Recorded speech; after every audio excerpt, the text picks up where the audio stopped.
Senate Bill SB 1409. Short title, Zoning Ordinances, Property Rights, Costs. This bill, introduced by Senator Petersen of LD 12, I believe it is, it's obviously has cleared the Senate, and it would be heard in the House Government and Elections Committee on the 17th, which I believe is Wednesday. And this bill, it has to do with zoning ordinances and respecting the rights of individual landowners or property owners. And let me read to you shortly the part of the summary of this bill. Requires the legislative body of a municipality to consider and adopt an impact statement that includes specific information before adopting any zoning ordinance or zoning ordinance text, amending the general applicability. Now, that's a whole bunch of mumbo jumbo, okay, which is typical of all these bills. Mm-hmm. What does that mean in English?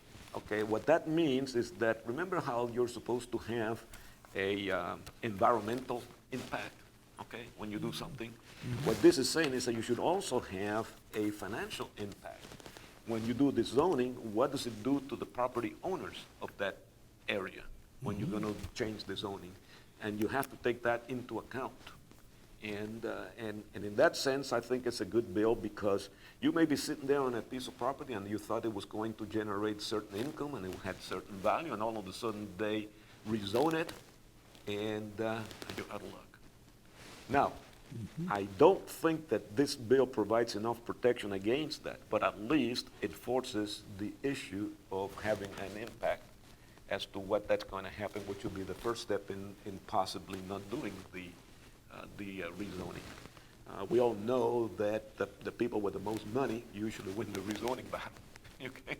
Somebody comes in from out of state with several $1 million, and they're going to win anyway. But at least this will put a little bit of an obstacle in front of them. And to that extent, I think it's a good bill. This bill appears to be drafted, or the amendment appears to be directed, basically to real estate developers. I mean, it's something to help them along the line. I don't know that that's necessarily a bad thing, but you and I on the house that we've got on our lots, it's not going to affect us one way or another, but it may affect what goes in, down the block from us, because of what real estate developers are doing. And as I read this bill, it's designed strictly to assist real estate developers.